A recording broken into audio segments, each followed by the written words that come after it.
saya tantang Pak Fahrur untuk menyiapkan forum dengan saya. Saya tantang Pak Fahrur untuk menyiapkan forum debat ilmiah tentang nasabah Alawi yang putus ini. Cari dalilnya, kalau punya dalil. Dengan senang hati. Dengan senang hati. A'udzu billahi minasyaitonir rajim. Bismillahirrahmanirrahim. Alawi ini sekarang sudah syuhra dan istifadah. Syuhra dan istifadahnya itu munqati'atun fil qarnit tasi'. Sebelum abad 9 itu tidak ada syuhrah. Tidak ada ulama-ulama yang menyatakan bahwa Ubaidillah ini adalah merupakan anak dari Ahmad bin Isa. Itu tidak ada. Jadi itu yang perlu digarisbawahi, dan saya tidak pernah menyatakan bahwa saya mewakili NU, walaupun saya adalah pengurus PWNU, pengurus LBM PBNU, tapi saya tidak pernah menyatakan bahwa pendapat ini adalah pendapat PBNU. Demikian. Ya, tadi juga saya melihat ada kalimat persekusi. Ya. Nggak ada Habib dipersekusi, yang ada kiai-kiai kita dipersekusi dari zaman dulu oleh orang-orang yang mengaku turun Nabi yang tidak terverifikasi. Ulama-ulama kita, kiai-kiai kita itu ada yang bernasab kepada Wali Songo. Di antara mereka ada yang meyakini bahwa mereka juga keturunan Nabi. Kemudian didatangi oleh para Habib itu, kemudian dipersekusi. Dan sebagian mereka ada yang dipukuli. Itu yang terjadi di tengah masyarakat. Tidak pernah ada kiai-kiai kita yang penuh dengan kearifan, kebijaksanaan, ilmu yang tinggi. Itu ada yang pernah mempermasalahkan orang-orang yang mengaku keturunan Nabi walaupun tidak terverifikasi kemudian dipersekusi. Itu tidak ada sama sekali. Yang ada itu Ba'alawi atau mukhibin-mukhibinnya itu mempersekusi para kiai. Yang para kiai itu merasa dirinya adalah sebagai keturunan daripada Wali Songo yang mempunyai juga nasab diyakini kepada Rasulullah. Itu yang terjadi selama ini, dan tidak ada kalau dikatakan hari ini ada 9 habaib yang menjadi pengurus PBNU, kita lihat ketika NU didirikan, apakah ada para habaib itu yang ikut mendirikan NU. Kemudian tahun berapa NU didirikan? NU didirikan tahun 1926.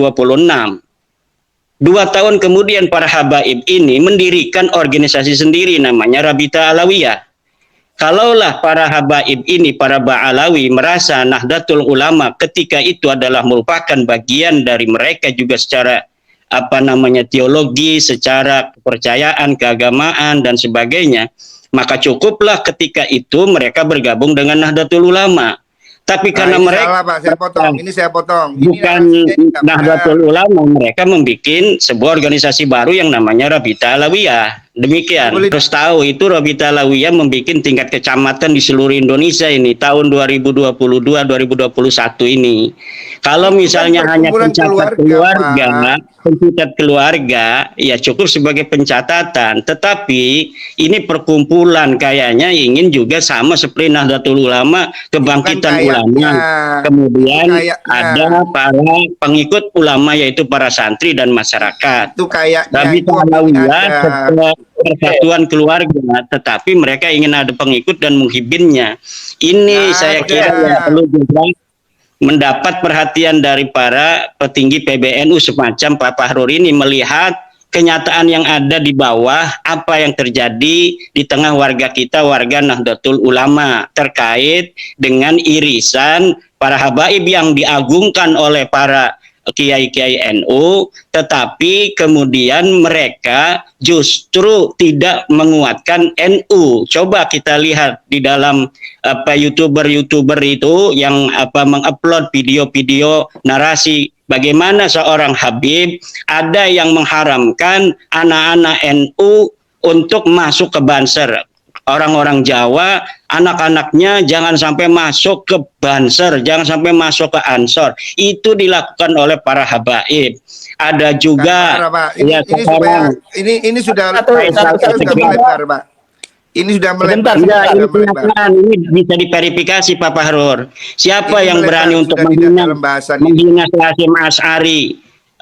Tidak ada yang berani menghina Hasyim Asy'ari di Indonesia ini kecuali dari Ba'alawi Faisal Asgaf. Bagaimana terakhir Twitter dia menghina ketum PBNU kita, Gus Yahya. Tidak ada yang lain yang berani seperti itu kecuali dari Ba'alawi. Ini juga harus menjadi perhatian Pak Fahrur dan para petinggi NU lainnya. Cukup. Gus Dur siapa yang berani? Yang berani menghina Gus Dur, menghina Yeni.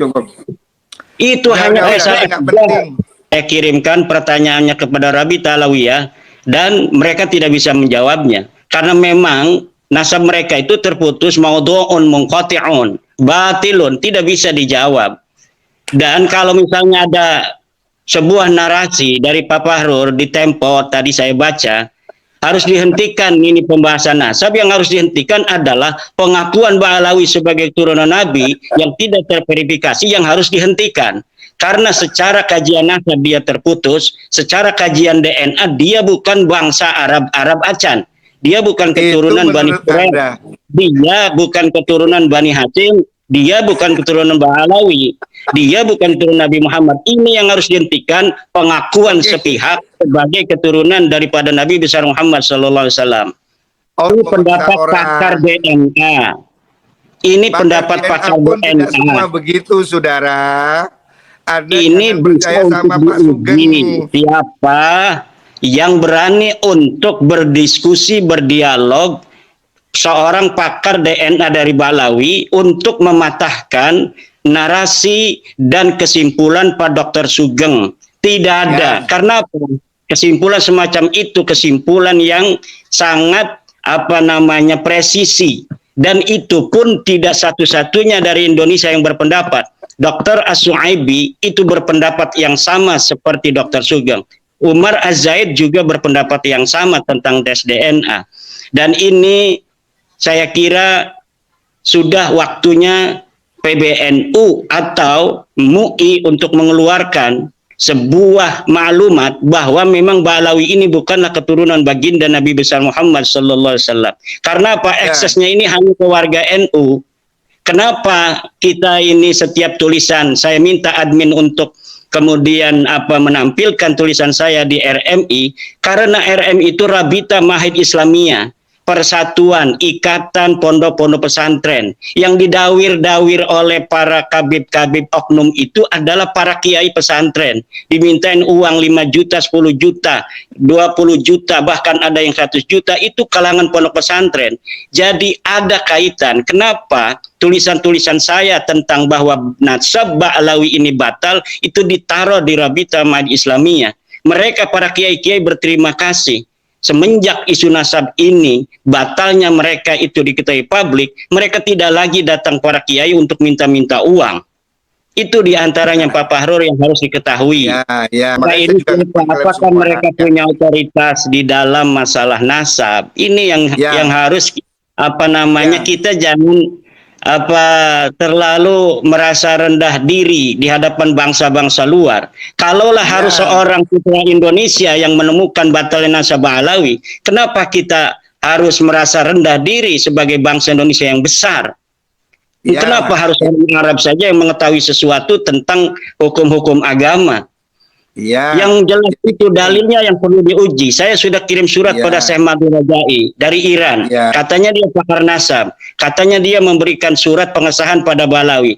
Saya tantang Mahdi Rajai atau siapapun yang berpendapat yang sama dengan Mahdi Rajai bahwa nasab Ba'alawi ini sahih. Saya tantang untuk berdiskusi dan membawa dalil-dalil kesahihan itu. Saya yakin mereka tidak akan bisa untuk membawakannya.